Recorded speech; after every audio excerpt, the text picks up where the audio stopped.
Imagine walking home after a long shift, only to have a gun shoved in your face by a man pretending to be law enforcement. That's exactly what happened to Jamal Carter, a young black man minding his business, completely unaware that his would-be attacker just pointed a weapon at one of the highest-ranking Special Forces operatives this country has ever produced. It started on a muggy Friday night in Brookhaven Estates, a gated suburban neighborhood that prided itself on being safe, orderly, and private. But behind those hedges and fancy lawns, whispers ran deep about a self-appointed enforcer who called himself the HOA cop. His real name? Clint Raskin. Clint wasn't law enforcement. Not even close. He was just a bitter middle-aged man who wore fake tactical gear from eBay, slapped cheap police-style decals on his pickup truck, and strutted around with the swagger of someone who desperately wanted power. The problem was, no one stopped him. Some residents even liked having him around because he kept an eye on things. But that Friday, Clint was bored and itching for control when he spotted a tall, muscular black man walking calmly down the sidewalk with nothing more than a backpack and headphones.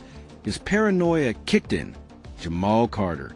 He wasn't a stranger to the neighborhood. In fact, he'd been invited by his childhood friend Malik, who lived there. But to Clint, none of that mattered. He saw what he wanted to see, as a threat. Clint's tires screeched as his truck blocked Jamal's path.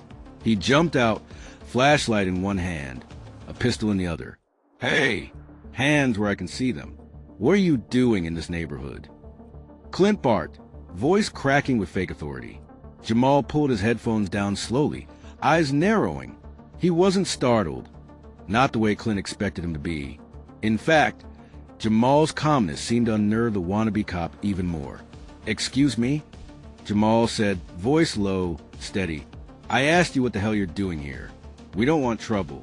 Put the bag down now." Clint snapped, waving the pistol like it made him a king. Now here's the twist no one saw coming, especially Clint. Jamal wasn't just some random guy walking through a neighborhood. He was Captain Jamal Carter, a decorated Special Forces operative with 12 years of classified missions under his belt. He had trained soldiers, dismantled insurgent networks, survived ambushes most men wouldn't live to talk about. And now, after years of service, he had come home, trying to live quietly, to just be normal. But normal had a way of avoiding men like him. Jamal raised his hands halfway, not in surrender, but in quiet calculation. His eyes flicked once to the gun, finger on the trigger, safety off, barrel trembling ever so slightly. This wasn't a professional. This was a loose cannon. "You really want to point that at me?" Jamal asked, voice measured. Clint sneered. "Don't play smart. I know your type. You don't belong here. You punks come around casing houses, thinking nobody's watching. Well, I'm watching, and I'll put you down if I have to." The words were loud enough to draw attention.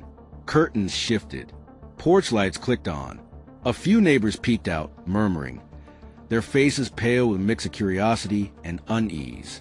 But not one of them stepped in. Jamal exhaled slowly. His training kicked in. Rule 1, assess. Rule 2, control escalation. Rule 3, neutralize only if necessary. "Look," Jamal said, taking a single step forward. "My name is Jamal Carter. I was invited here. I'm not a threat." Clint's grip tightened. "Don't move." I said, "Don't move."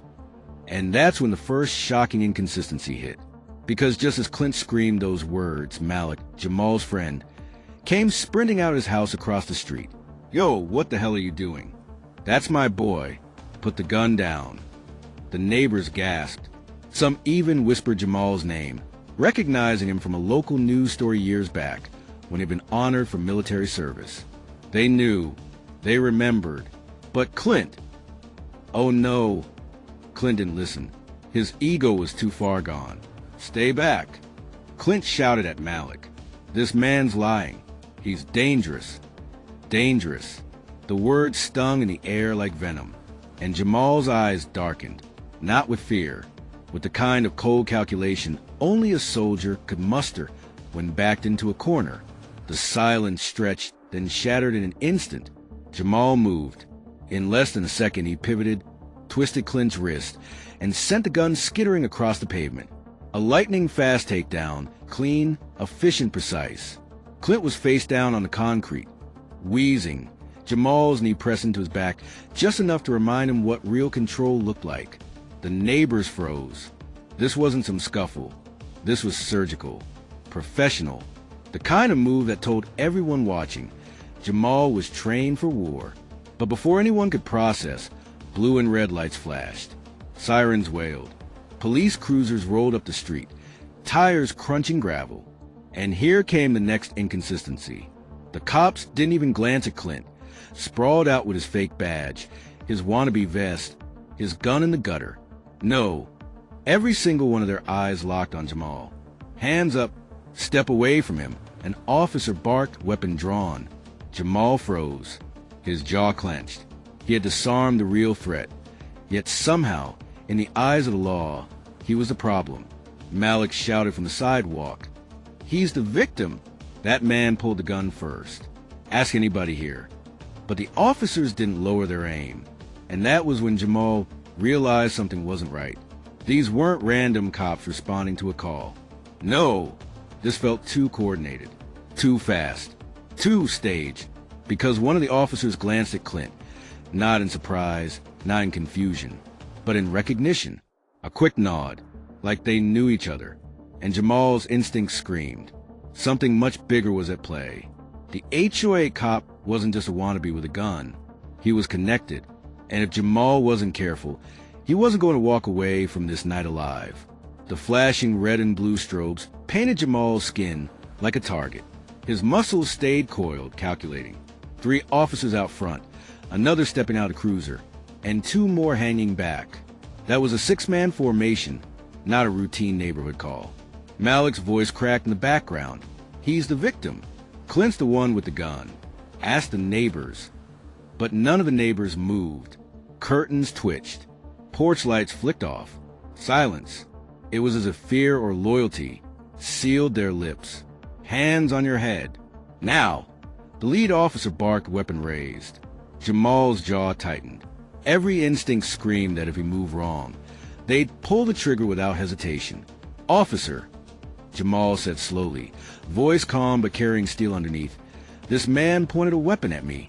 I defended myself. His firearm is on the ground. Secure it. Do your job." The cop's lip curled. He didn't even glance at Clint's pistol. Instead, he jerked his chin toward Jamal like he was already guilty. "Drop to your knees." That was when Clint groaned on the pavement, rolling onto his side. He looked straight at the cops, not in panic, not in shame, but with smug relief. His words slithered into the night air. "Yeah, that's him. That's the guy." The officer's response was instant. "Jamal Carter, you're under arrest." Malik exploded. What the hell? Under arrest for what? But Jamal heard something that Malik didn't. Something that made his blood run cold. The cop hadn't asked Jamal's name. He said it. They already knew who he was. And that meant Clint hadn't just picked a random victim. He had targeted him. Jamal slowly raised his hands, body taut like a bowstring. His mind flashed through possibilities. If he resisted, they'd call it assault on an officer. If he complied, he'd vanish into the system, and men like Clint would keep pulling the strings. He scanned their stances. The lead officer's trigger discipline was sloppy. The one on the left, rookie, jittery, too much adrenaline. The 2 by the cruiser, ex-military, by the way they carried themselves. That detail stabbed at him. Why would ex-soldiers be here, backing the setup? Then another inconsistency hit. The cruisers had no dash cams. Their plates weren't standard. And the patch on one officer's uniform? Wrong shade of blue. These weren't cops. Not officially. This was something else. "Last warning," the lead officer barked. "Down on your knees or we'll drop you right here." Malik shouted, "Don't do it, bro." Something's off. Jamal took one sharp breath. His instincts made the decision for him. He moved. Like lightning, he ducked, rolled toward Clint's discarded gun, and kicked it under the nearest cruiser before anyone could grab it.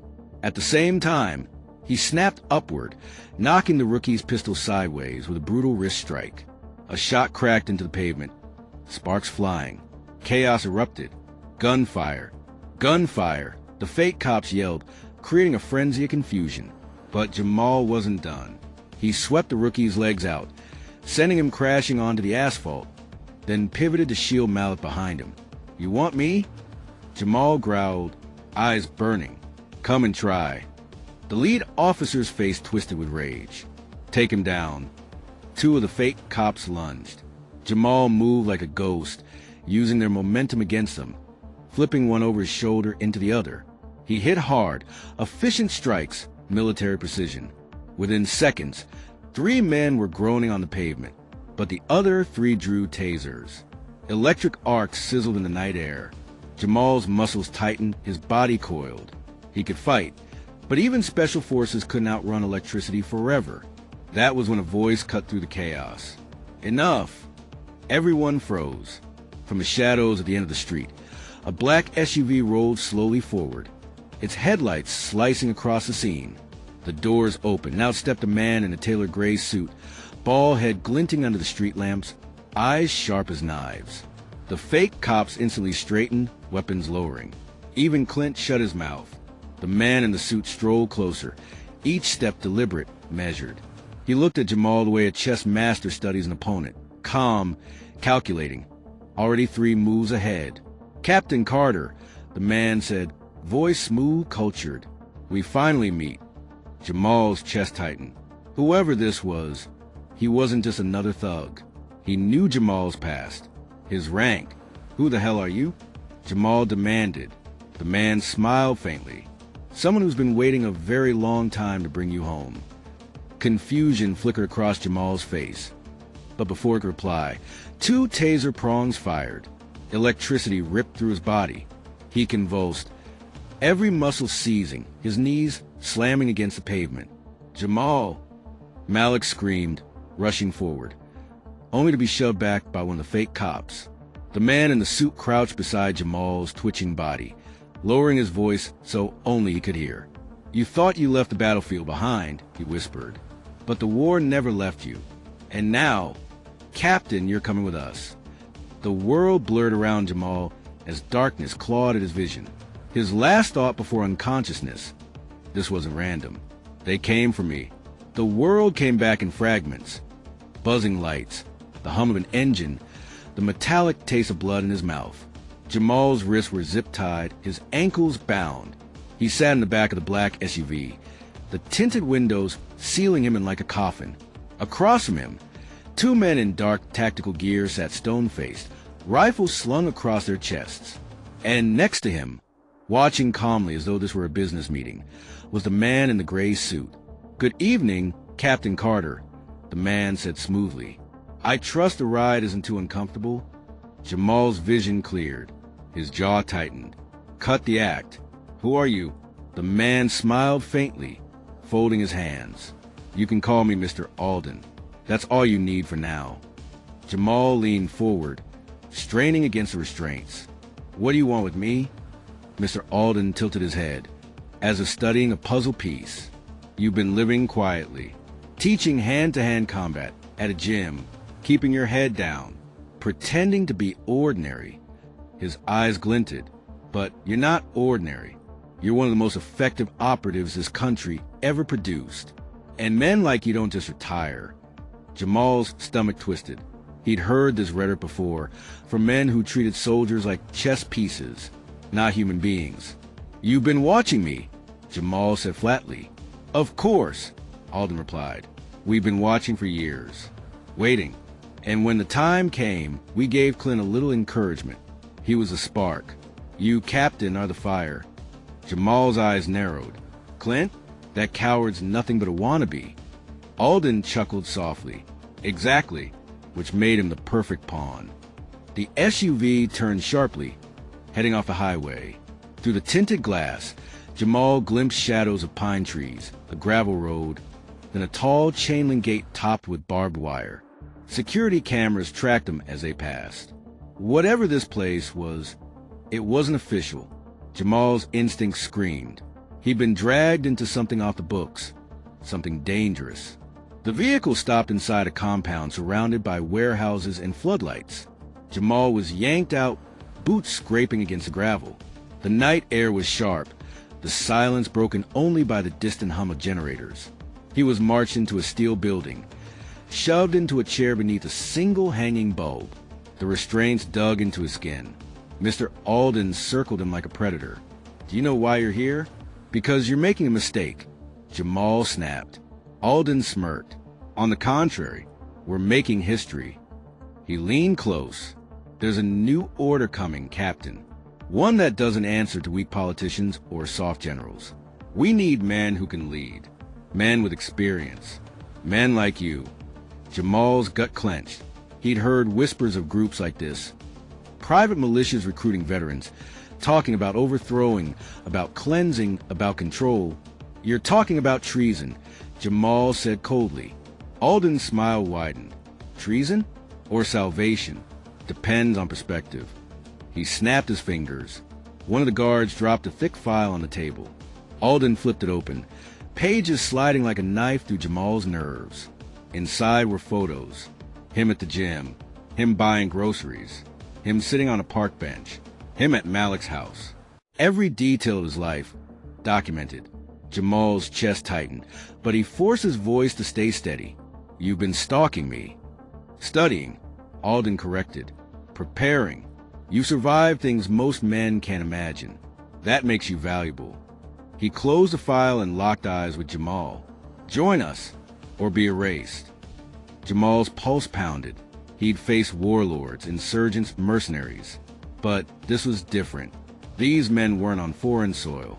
They were here at home, infiltrating neighborhoods, using fake cops, targeting veterans. "How many are in this little club of yours?" Jamal asked, stalling for time. Alden smiled knowingly. "Enough to own this city, and soon much more." He leaned down, voice dropping. "Think about it, Captain. You can keep hiding in the shadows, wasting your talent. Or you can stand with us and reshape the world." Jamal let the silence stretch. He needed information. He needed to find the weak link. His eyes flicked toward the guards, one older, hardened, the other younger, nervous. The younger one's grip on his rifle was too tight. He was green, afraid. Good. Fear was leverage. Finally, Jamal spoke. "You think I betray everything I fought for? You don't know me." Alden's expression didn't falter. "Oh, I know you. I know what the government did to you. How they chewed you up and spit you out. How you came home to nothing." Jamal's jaw clenched. Alden's words dug close to scars he didn't like to touch. "Face it," Alden said softly. "You don't belong out there, but you could belong here." Jamal sat back slowly, his mind racing. He couldn't fight his way out now, not with his wrists bound, not outnumbered, but he could play along. "Suppose I said yes," Jamal said carefully. "What then?" Alden's smile grew. "Then you'd prove yourself. A test, something memorable." Jamal's stomach turned. He knew what that meant.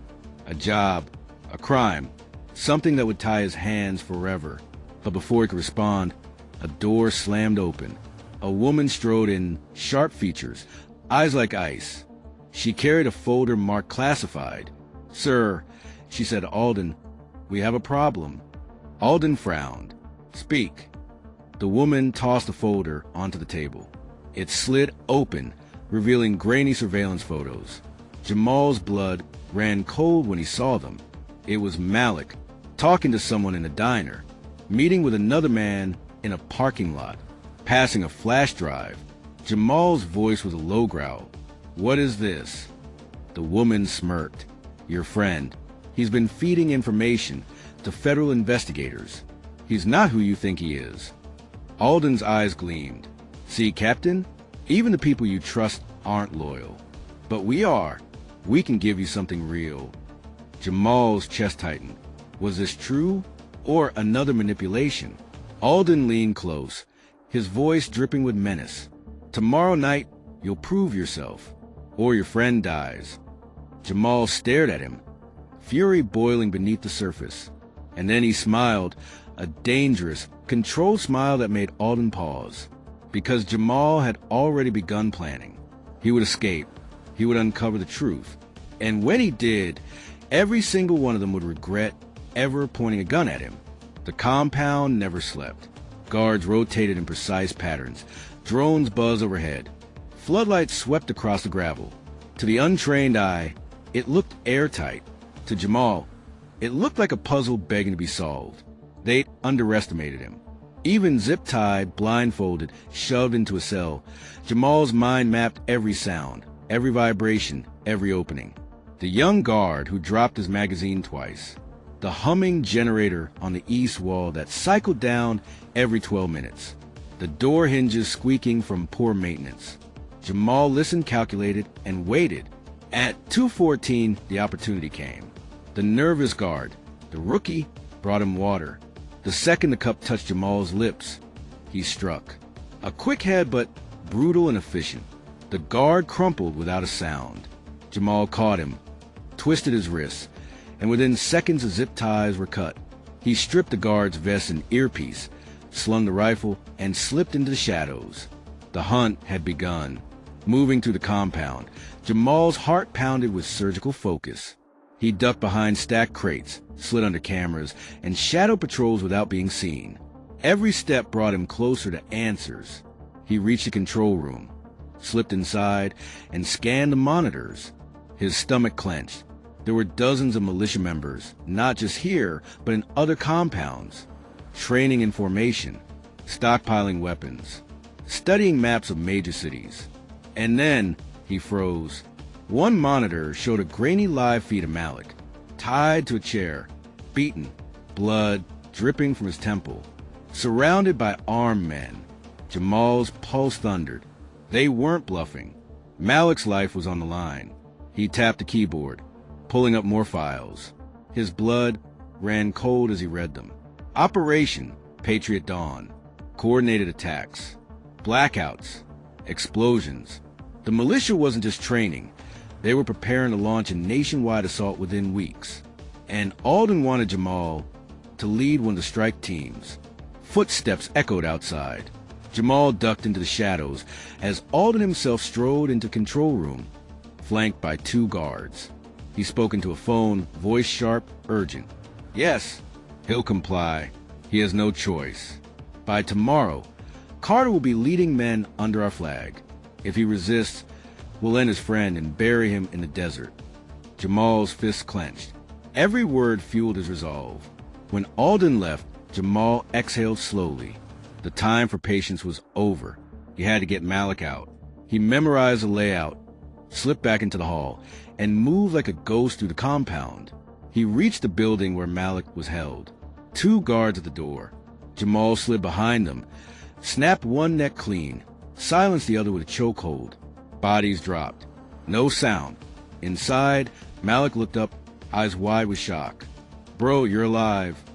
Jamal knelt, cutting his bonds. Stay quiet. We're leaving. But Malik grabbed his arm. His voice cracked with desperation. You don't understand. They're bigger than you think. They've got people inside law enforcement, inside the military. Alden's not just some militia leader. He's connected. Jamal's chest tightened. He already suspected, but hearing it confirmed made the ground beneath him feel even more unstable.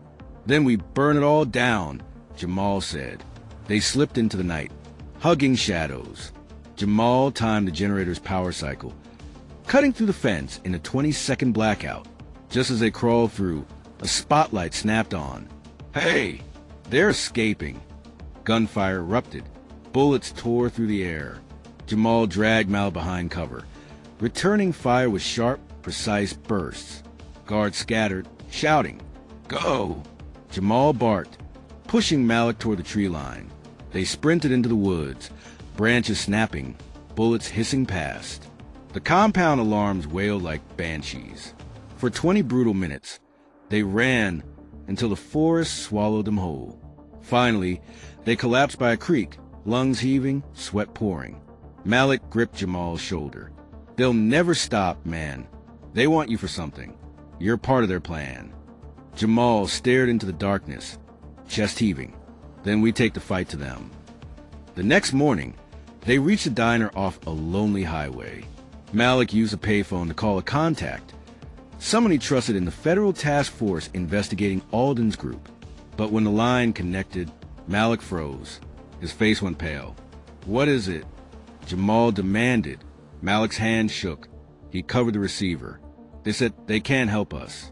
That the case was closed. Sealed." Jamal's stomach dropped. "What do you mean sealed?" Malik's eyes met his. "I think Alden's people are inside the government. They shut it down." Jamal's fist clenched. "Then it's worse than I thought." At that moment, the diner's bell jingled. Jamal's instincts flared. Two men in plain clothes walked in. Their posture screamed military. Their eyes locked on him. The taller one smirked. "Captain Carter, you're a hard man to find." Jamal's blood ran cold. "Who sent you?" he demanded. The man smiled. "The same people who own Alden. You didn't think this was just about a neighborhood, did you? This goes all the way up." Before Jamal could react, the men drew silenced pistols. Jamal thought he was fighting one rogue militia, but the truth is far darker. Alden isn't the top of the ladder. He's just another pawn in a game that reaches into the highest levels of power. And now, Jamal Carter must decide, does he run, or does he take on an enemy that controls everything? Support our channel. Like, comment your thoughts, and subscribe for more interesting stories.